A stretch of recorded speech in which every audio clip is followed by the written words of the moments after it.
Значи, имаме чест и задоволство заедно со заменик министар за образование и наука, со градоначалникот на општината Аеродром да присуствуваме на првиот училишен ден и училишен час, за да го означиме почетокот, стартот на новата учебна 2019-2020 година.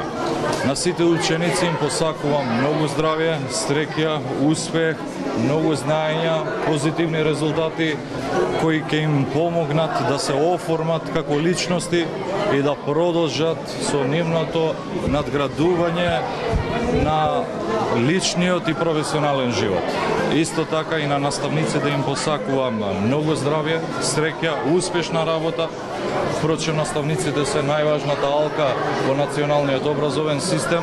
Како влада сме силно ангажирани да го подобриме нивниот статус и општествена положба, бидејќи сме свесни дека од нив и нивната мотивираност за работа зависи квалитетот на генерациите кои ги создаваме и кои полека ги превземаат улогите на повозрастните на сите општествени сфери. Како што и вчера кажав, ова учебна година стартува поинако. Имаме нов закон за основно образование, кој по трет пат од осамостојувањето на нашата држава е донесен нов целосен закон и без ниту еден глас против. Имаме нов закон за наставници и стручни соработници кој недостасуваше во правниот поредок на нашата држава, без ниту еден глас против.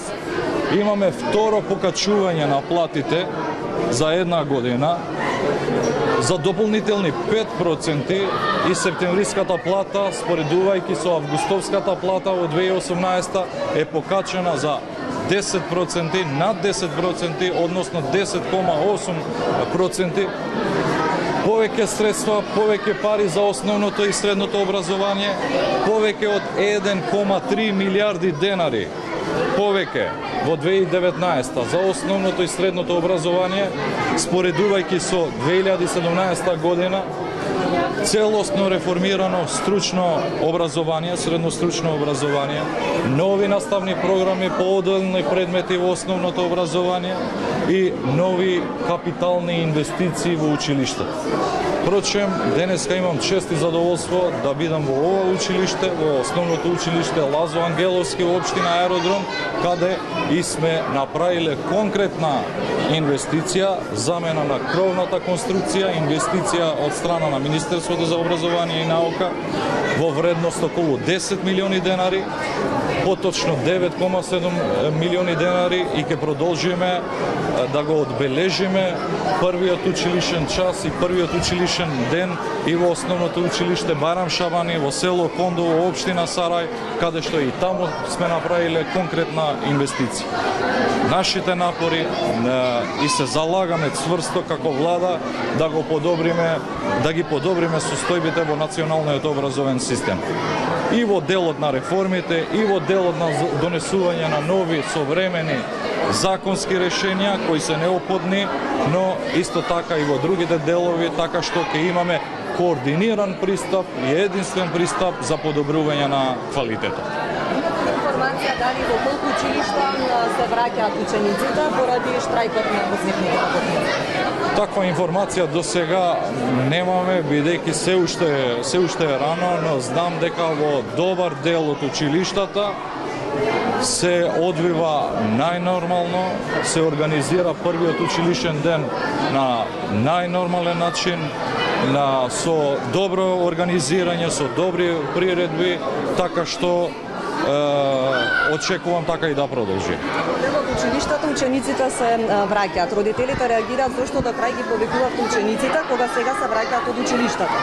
Односно не го слуша вашиот повик, вашиот апел да не се штрајкува. Како го коментирате тоа? Ние и вчера рековме дека го почитуваме синдикалното организирање, делување, ги почитуваме нивните одлуки, но како министер за образование и наука, како дел од владата, како еден од тие што ги кроиле овие политики за подобрување на националниот образовен систем, секако дека е наша обврска да ги повикуваме сите да бидат дел од првиот училишен ден.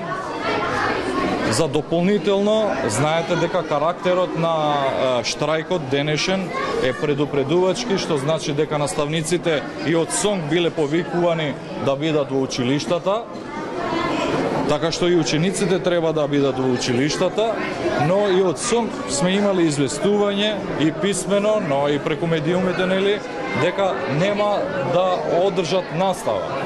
Ама наставниците треба да бидат во своите работни места. Министре, дали ќе имате преговори во септември? Затоа што СУМ кажа, ако не се договорите и овој месец, некој од ноември ќе има сериозни големи штрајкови во училиштата. Јас очекувам да не дојде до тоа. Значи, податоците, сумите кои ги споделивме и сега и не само денеска со вас, се добар показател како се движиме. Значи, не е малку над 1,3 милиарди денари повеќе за основното и средното образование за 2 години. Затоа сум кажал и од порано дека нема причина за организирање на штрајк. Штрајк се организира кога нема решение. Ние нудиме решение и имаме решение и се движиме во добар правец. Така ќе продолжиме и од следниот период. Со СОНК имаме коректен социјален диалог, конструктивен диалог и ќе продолжиме со тој диалог. Дали тоа значи дека за 25% на СОНК се прифатливи за вас како влада? Не, ние размислуваме сериозно и за тоа сме кажале и сме ветиле и јавно дека продолжуваме со нашите напори за подобрување на статусот, општествената положба на сите вработени во дејноста образование. До сега сме стигнале до 10,8% и ќе продолжиме понатаму со покачување на платите.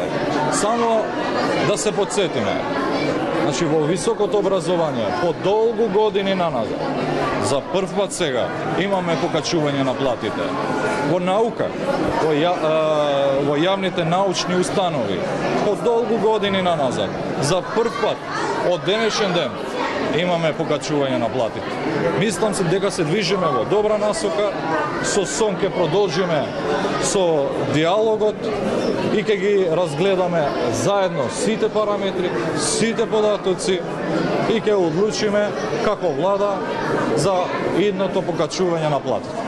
Дали ќе барате со новиот ребаланс пари за ново зголемување на платите и што е со новото зголемување на минималната плата со оглед на тоа што тоа може да ги подигне апетитите на просветните работници или да ќе бараат сразмерно зголемување на нивната плата со зголемувањето на минималната?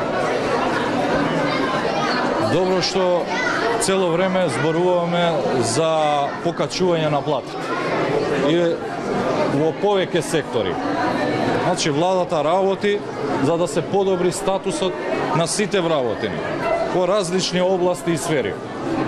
Така што велам дека со СОНК ќе продолжиме со тој партнерски однос за дефинирање на идното покачување на плата.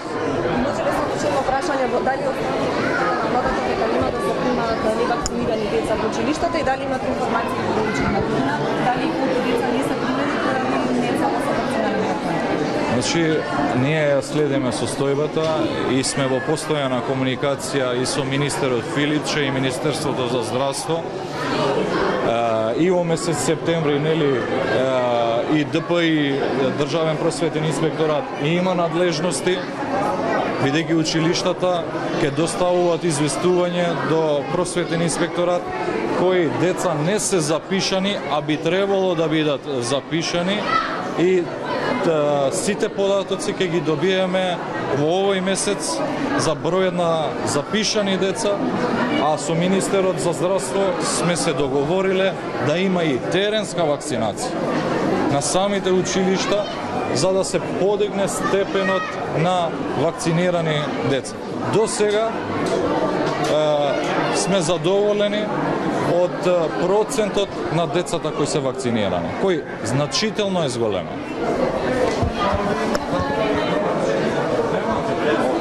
Може директорката? Директорката